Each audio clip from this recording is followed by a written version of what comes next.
Muy bienvenidos y muchísimas gracias por acompañarnos en un nuevo programa de Psiquiatría Today. Ya saben, el podcast de divulgación médico-sanitaria dirigido a profesionales de la psiquiatría, patrocinado por Adamed Laboratorios y producido por Lupama Producciones. Todos los programas de Psiquiatría Today se pueden escuchar en la web Adamed TV Profesionales, linkando en profesionales.adamedtv.com. Como siempre en cada programa vamos a profundizar en temas de interés. Los últimos podcasts ya saben que son charlas de nuestro coordinador general, el profesor Álvarez de Mon, con excelsos psiquiatras. Y en ello también vamos a dedicar ese podcast. Nos va a ayudar, como digo, a introducirlo nuestro coordinador, el habitual, el doctor Miguel Álvarez de Mon González, que es médico especialista en psiquiatría, adjunto en el Hospital Infanta Leonor de Madrid y profesor investigador de la Universidad de Alcalá. Querido profesor Álvarez de Mon, Miguel, muy bienvenido. Hola Ricardo, ¿cómo estás? Encantado de estar aquí un capítulo más y sinceramente también muy ilusionado de tener hoy con nosotros a una invitada muy especial, Sí. que ahora tú presentarás, que me hace mucha ilusión comentar con ella y hacerle preguntas sobre temas de actualidad. Seguro que nos arroja mucha luz sobre algunas cuestiones. Seguro que eso de estar a solas da para mucho, da para que la persona se abra en canal, como se dice, y pueda sacarle, como siempre haces, buenos titulares. Pues efectivamente, la invitada al programa de hoy es la doctora Marina Díaz Marsá. La doctora Díaz Marsá es licenciada en Medicina y Cirugía por la Universidad Complutense de Madrid. Hizo la especialidad de psiquiatría en el Hospital Ramón y Cajal de la capital de España, realizando también una estancia de 6 meses en el Hospital Monte Sinaí, en Nueva York, con el objetivo de formarse en metodología de la investigación en los trastornos impulsivos. Además, la doctora Díaz Marsá es doctora en Medicina por la Universidad de Alcalá, con la tesis Actividad Mao-Plaquetaria y Personalidad en los trastornos de la conducta alimentaria, obteniendo la calificación de cum laude. A lo largo de su carrera profesional, la doctora Díaz Marsá ha participado en numerosos proyectos de investigación. En la actualidad es profesora titular de psiquiatría, jefe de sección de la Unidad de Trastornos de Conducta Alimentaria, TCA, del Hospital Clínico San Carlos de Madrid, y presidenta de la Sociedad Española de Psiquiatría y Salud Mental. Doctora Díaz Marsá, muy bienvenida y gracias por acompañarnos. Hola, buenas tardes. Encantada de estar con vosotros. Marina, la voy a dejar a solas con Miguel, con el profesor Álvarez de Mon. Así que, profesor, presidenta, adelante, que ahí están a solas, pero con todos. Bueno, Marina, pues muchísimas gracias por estar hoy con nosotros. Yo la primera pregunta que te quería hacer es quizá un poco personal y es que, sinceramente, siento curiosidad por saber de todos tus logros profesionales, pues cuál te hace más ilusión o de cuál te sientes más orgullosa. Pues mira, mi principal logro es la sonrisa y el cariño de los pacientes. Yo me dedico mucho a los trastornos de conducta alimentaria y a los primeros episodios psicóticos y la verdad es que, bueno, pues son dos trastornos que fundamentalmente con los trastornos de conducta alimentaria se necesita paciencia y bueno, y tienes que acompañar, ¿no? Y como yo digo, hay que querer a los pacientes, porque si no quieres a los pacientes, la cosa no sale. Y cuando después de muchos años, pues tienen una vida, tienen una sonrisa y como digo yo, mis primeros episodios ya peinan canas y siguen conmigo, pues para mí es mi mayor satisfacción. Qué bueno, qué bueno. Y Marina, ¿qué te llevó a presentarte a presidenta de la Sociedad Española de Psiquiatría?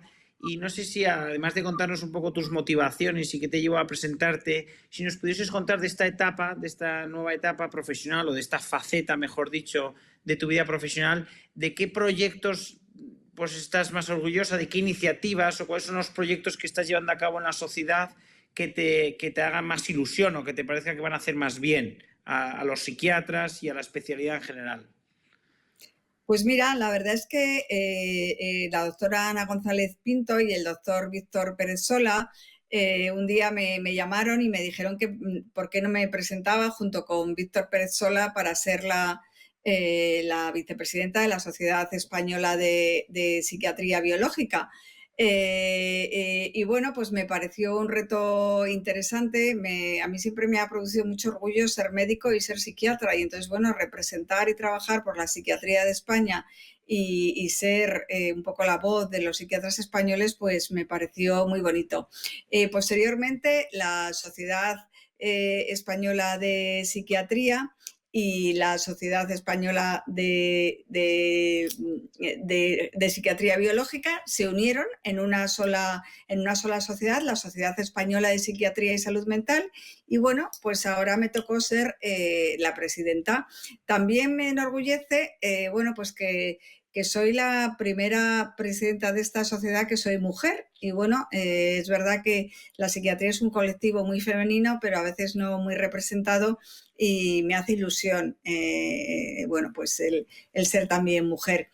¿Cuáles son los logros o de qué cosas me siento más orgullosa de la presidencia? Bueno, llevo ahora aproximadamente, en octubre hará un año, y de lo que me siento más orgullosa es de, bueno, primero de iniciar una campaña para comunicar qué es la psiquiatría, defender la dignidad del psiquiatra y la dignidad de la especialidad, porque estamos en un momento en el que, bueno, pues hay algunas voces que cuestionan la práctica de la psiquiatría y cuestionan, bueno, a los propios profesionales, ¿no? Entonces yo creo que este es un momento importante para luchar por los que creemos en una psiquiatría médica basada en la evidencia científica y con la persona con trastorno mental en el centro, digamos, intentando mejorar su dignidad y su incorporación a la vida habitual. Y en este sentido, pues tenemos varias iniciativas de comunicación. Vamos a hacer unos vídeos cortos para difundir pues esto que son las enfermedades mentales. Vamos a hacer un documental sobre suicidio. Vamos a hacer también unas jornadas de reflexión sobre pensamiento psiquiátrico y psicopatología, que se va a llamar el primer Ateneo del pensamiento psiquiátrico y de la psicopatología. También me enorgullece liderar la actualización de diferentes guías, como son la guía de depresión, la guía de trastorno bipolar, la guía de esquizofrenia y la guía de trastorno límite de personalidad, así como hacer un Delphi para poner encima de la mesa los usos fuera de ficha técnica de muchos de los medicamentos en psiquiatría. Y finalmente, a nivel más institucional, pues a lo mejor uno de nuestros mayores logros es que el reciente aprobado Plan de Salud Mental, pues hemos tenido digamos, un papel importante, porque bueno, pues nos negamos en principio a firmar un borrador que tenía muchas inexactitudes, y de la colaboración con el Ministerio, pues finalmente ha salido un plan que quizá no es el mejor plan, pero por lo menos es un plan que recoge la necesidad de aumentar el número de psiquiatras, psicólogos clínicos y enfermeras especialistas en salud mental, que recoge un enfoque de la psiquiatría desde lo biopsicosocial, que plantea el uso racional de fármacos y no la de prescripción, como en un principio se decía, y que también pretende no solo el uso racional de fármacos, sino también un uso racional de las técnicas psicoterapéuticas.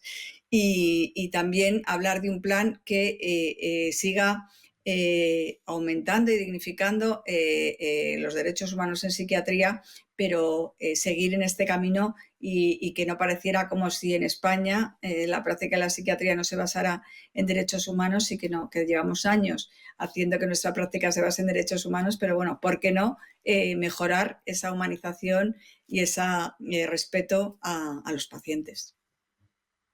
Madre mía, sí que estáis con muchos proyectos. La verdad que da gusto ver que la sociedad esté tan activa, tan viva. Yo personalmente como psiquiatra ha habido un aspecto que has comentado que me parece muy relevante, y yo personalmente como psiquiatra te estoy agradecido, que es a veces la defensa del psiquiatra, ¿no? Que a veces a mí me resulta paradójico que una sociedad tenga la necesidad de defender a veces a sus propios psiquiatras, es decir, a sus propios médicos, y a veces incluso de voz de Sanidad.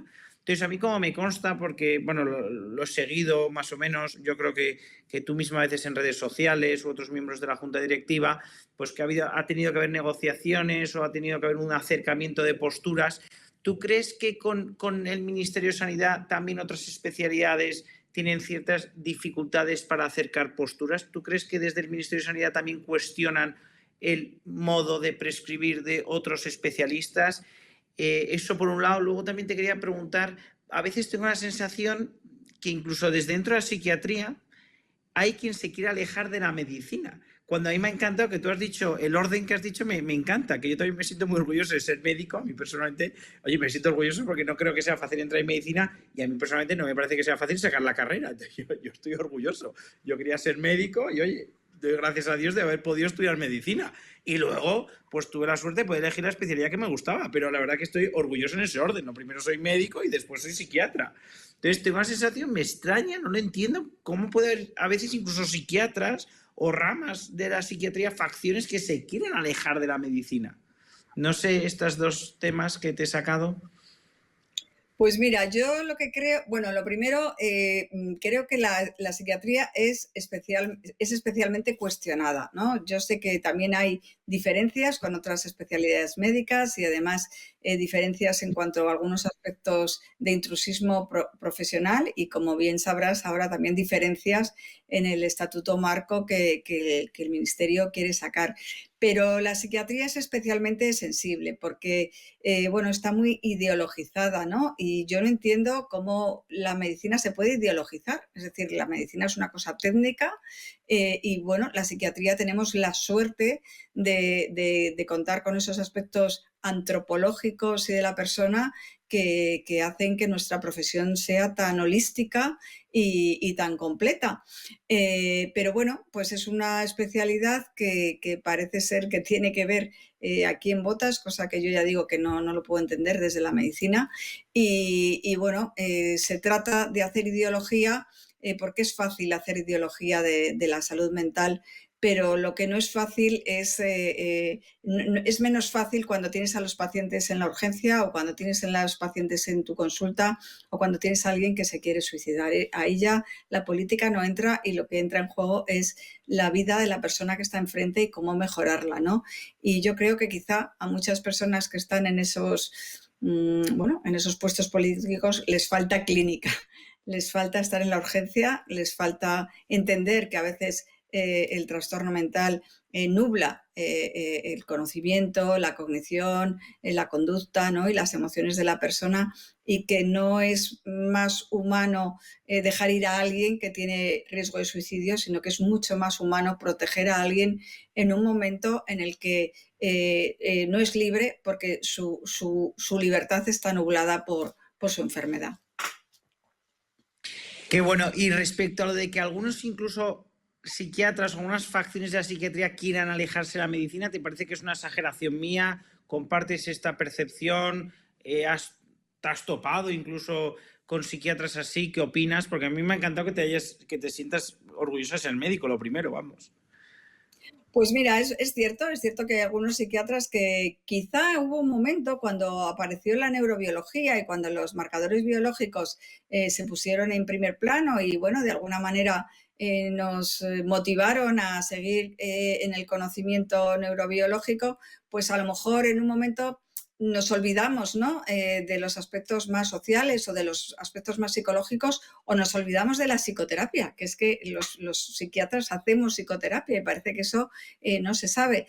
Y quizá pues, con esa ilusión de poder incorporar neuromarcadores, pues al olvidarnos de esos aspectos, algunos psiquiatras nos tildaron de demasiado sesgados y bueno, y de alguna manera se querían alejar de esa práctica.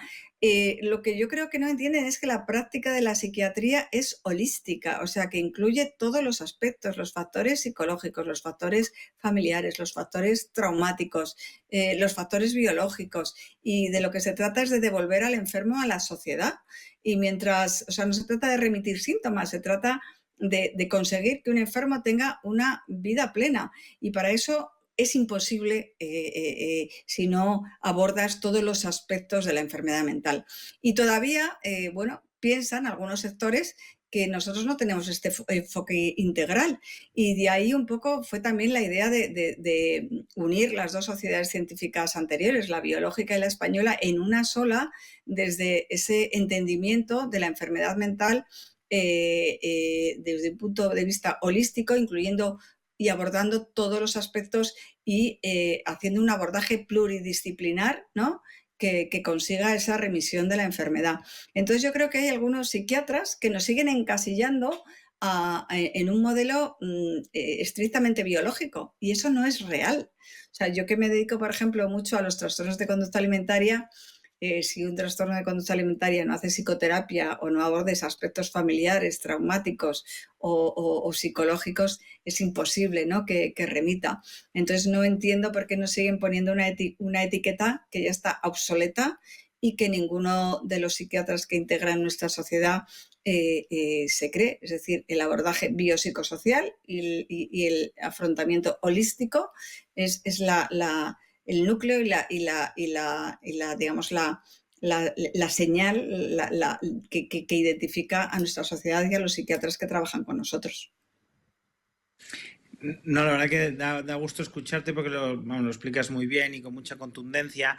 Y la verdad es que yo también como psiquiatra y como miembro de la sociedad me encantan iniciativas que ha habido. Ahora, de hecho, yo creo que Miguel Ángel en Bilbao y Guillermo Laera aquí en Madrid han tenido la iniciativa, participan muchos psiquiatras, pero han tenido la iniciativa de hacer un manual de psicoterapia, patrocinado y hecho desde la Sociedad Española de Psiquiatría y Salud Mental, lo cual me parece muy bueno, porque yo creo que también nos tenemos que poner en valor con todo lo que aprendemos en la residencia, que también incluye la psicoterapia, y luego además es que hay muchos psiquiatras que profundizan muchísimo, ¿no?, en el campo de la psicoterapia.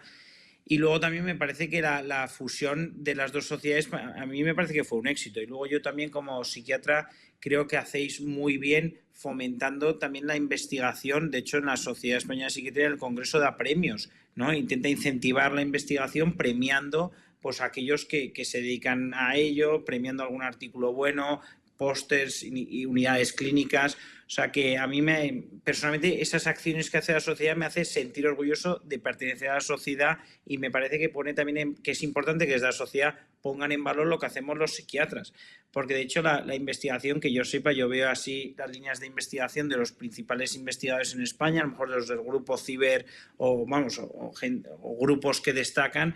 En general, yo lo que veo es que siempre se tienen en cuenta los factores sociales. Quiero decir que yo, al menos, desde que yo estoy en el mundo de la psiquiatría, no he visto esa hipertrofia de lo biológico. De hecho, yo creo que el único artículo que tengo contigo, no sé si te acuerdas, pero estudiábamos el impacto de un factor ambiental como son las redes sociales. Quiero decir que eso no es biológico, o sea, estudiamos el impacto de una exposición, en este caso redes sociales, a variables psicológicas, que era tendencia a la comparación física, satisfacción con la imagen corporal. Quiero decir que eso no había biología. Pero por otro lado me parece que la biología es muy importante y tenemos que entender la etiopatogenia de las enfermedades y los mecanismos causales. Quiero decir que yo creo que, lejos de avergonzarnos de nuestro origen, tenemos que reivindicarlo. Totalmente. Y luego, a ver, el ser humano no podemos separar, ¿no? Entonces, bueno, pues los traumas, como el abuso de las redes sociales, el uso de cannabis, el estrés, van a producir una impronta biológica, ¿no?, que de alguna manera condicionan también la conducta y los trastornos mentales. O sea, al final es una integración sobre un terreno vulnerable, ¿no?, con una vulnerabilidad biológica y genética. Actúan esos factores ambientales que, en función, ¿no?, de la impronta que tengan esos factores ambientales o de lo significativo que sea la genética, pues van a desarrollar un trastorno mental. Y bueno, hay estudios que tanto la psicoterapia como el estrés, ¿no?, condicionan, ¿no?, diferentes parámetros biológicos. Fíjate, empezamos ahora el trauma es muy habitual estudiarlo, pero yo me traje la escala de cuando estuve en Nueva York, la escala de trauma, y yo creo que fuimos de los pioneros en España en estudiar trauma en relación a los trastornos mentales, en concreto en relación a los trastornos de conducta alimentaria y al trastorno límite de personalidad. Hoy en día, ¿no?, el estudio del trauma es muy transversal a todos los trastornos mentales. El estudio de factores sociales, como tú decías, del abuso de las redes o el uso de las redes de forma indiscriminada, o el uso de cannabis, que es otro factor social que sabemos claramente que condiciona psicosis y otros trastornos mentales, y bueno, también las relaciones intrafamiliares, ¿no?, o los aspectos socioeconómicos que sabemos que condicionan. Pero todo cuenta, ¿no? Y lo que no podemos hacer es sesgarnos ni para un sitio ni para otro. Y Marina, tú que llevas ya años trabajando en los trastornos de la conducta alimentaria, ya que has traído a colación pues esa escala, ¿no?, donde empezasteis a utilizar el trauma, me imagino que en el Clínico San Carlos, ¿no? Sospecho. Sí. Claro, ahí en el Hospital Clínico San Carlos. Que ya que llevas años trabajando en los trastornos de la conducta alimentaria, ¿en qué te parece que hemos avanzado más? Bueno, pues hemos avanzado en entender que esto no va de chicas que quieran estar delgadas, en concreto en este ámbito, ¿no? Sino que hemos entendido que un trastorno de conducta alimentaria es un malestar profundo, ¿no?, que viene de otro sitio y que, como la sociedad te devuelve que el que es delgado es feliz, pues estas pacientes, en un intento de manejar ese malestar que no entienden, intentan ser delgadas para compensar bueno, esos conflictos o esas abusos, acosos o cosas que le pasan. A mí cada trastorno de conducta alimentaria es como un mundo, ¿no? Cada una es diferente y a cada uno le pasan cosas diferentes. Y entonces yo creo que ahí hemos avanzado porque hemos entendido que, digamos, el abordaje cognitivo-conductual se queda corto y que hay que ir más allá a toda esa regulación emocional, a esa confrontar con las expectativas familiares, ahondar en esos aspectos traumáticos como el acoso, el abuso o otras situaciones, y yo creo que ahí es muy relevante. Y luego, en general, en toda la psiquiatría, como decías, bueno, casi todos los miembros del Cibersan son miembros de la Sociedad Española de Psiquiatría y Salud Mental. Bueno, yo misma soy coip de un grupo, y al final lo que tenemos que poner encima de la mesa es el orgullo de la psiquiatría española.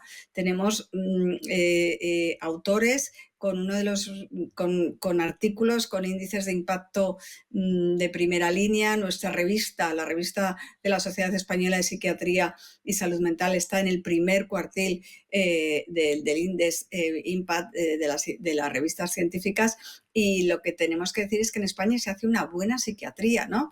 Y bueno, pues poco a poco vamos avanzando y vamos entendiendo cómo la combinación de la psicoterapia con la psicofarmacología y con el entender la neurobiología y con esa atención a esos aspectos sociales, pues es lo que hay que hacer para que nuestros pacientes pues tengan una vida plena. Y por hacerte una última pregunta de los trastornos de la conducta alimentaria, yo cuando llegué al Hospital Infanta Leonor en 2019 me pareció novedoso, me pareció y además muy interesante que ahí dentro de la consulta de conducta alimentaria se incluía la obesidad. Luego, pues por avatares de la vida, en 2021 pasé yo a esa consulta, entonces yo veo pacientes con obesidad con mucha frecuencia, vamos, todas las semanas veo pacientes con obesidad que a mí al principio me llamaba la atención que se incluyese en el programa, pero luego, viendo pacientes con obesidad a lo largo de estos años, me he dado cuenta que comparten mucha psicopatología. Pues, por ejemplo, la distorsión muchas veces de lo que comen, a veces la distorsión de su imagen corporal, también muchas veces los conflictos, como hay mucha manera de regularse, en este caso, pues a través de la ingesta, ¿no?, de comer mucho, a veces hay un componente hasta adictivo, a veces hay, bueno, pues cursa más en atracones, otras veces más es un picoteo, bueno, que hay distintos patrones, ¿no? Pero me pregunto, ¿por qué la obesidad, al menos clásicamente, no se ha incluido como trastorno de la conducta alimentaria, o al menos no ha sido lo habitual? Yo cuando llegué al Infanta me pareció original. Luego lo he entendido, y me parece que tiene todo el sentido del mundo. Pero, ¿a qué crees que se ha debido este fenómeno? Bueno, porque quizá la obesidad siempre ha estado más en manos de los endocrinos, ¿no? Y bueno, había algunas soluciones como la cirugía bariátrica o bueno, algunas incluso desde eso, pues desde la cirugía que estaba en manos de endocrino. Pero lo cierto es que cuando, como muy bien dices tú, cuando estás ante un paciente obeso, te das cuenta que muchas veces la comida es su forma de regular emociones y su forma de manejar, ¿no?, los conflictos que tiene. Por otra parte, la obesidad tenía un componente genético, ¿no?, que más identificado en algunos pacientes que los trastornos de conducta alimentaria, y por eso tradicionalmente han estado separados. Pero desde luego la iniciativa de hablar de trastornos de conducta alimentaria y obesidad me parece muy pertinente porque, como muy bien dices, pues comparte muchos síntomas psicopatológicos, muchos antecedentes traumáticos, mucha utilización de la ingesta como manera de afrontar la ansiedad, los síntomas afectivos o incluso el insomnio. Y bueno, pues todos esos pacientes se podrían beneficiar de muchos programas de psicoterapia que hacemos también con los trastornos de conducta alimentaria. Bueno, Marina, pues ya la última pregunta, me gustaría terminar con un consejo por tu parte, porque a ti cualquiera que te conozca o cualquiera que tenga ocasión de estar un poco contigo, es capaz de darse cuenta de que eres una apasionada de tu profesión, que eres una apasionada de la psiquiatría, tú misma lo has dicho en alguna ocasión. Entonces quería que nos dieses algún consejo para que todos los que te estamos escuchando disfrutemos más de nuestra profesión. ¿Qué nos recomiendas hacer para disfrutar, no solo para sobrevivir, sino para disfrutar de la profesión? Pues bueno, la verdad es que yo a veces que hay días que estoy cansada, ¿no? Y como todos, igual llego a la consulta y dices, pues no me apetece. Pero la verdad es que cuando entras en contacto con esa persona que está delante y que es el paciente que sufre, el tiempo se congela y de repente ya no tienes cansancio y estás centrado en ese ser humano que sufre. Yo lo que diría es que nos demos cuenta que, como decía un antiguo psiquiatra, nosotros somos médicos y el resto de las especialidades son veterinarias, porque el resto de las especialidades trata órganos y nosotros tratamos personas. No hay nada más bonito que tratar personas, ¿no? Que de alguna manera la confianza que ellos depositan en mí, en ti, en el psiquiatra, la posibilidad de que tú les puedas ayudar, incluso el vínculo emocional que se establece en la consulta de psiquiatría, pues yo creo que es una suerte poder tener esa especialidad, poder disfrutar de ello y por otra parte diría que somos una especialidad que realmente cura, o sea, que a diferencia de otros ámbitos de la medicina, con paciencia, con amor, como yo siempre digo, queriendo al paciente, los pacientes salen adelante. Y yo creo que tenemos que estar contentos de tener en nuestras manos a personas, a diferencia de otros especialistas que tienen órganos. Y la verdad es que, bueno, pues a mí eso me parece fascinante, ¿no?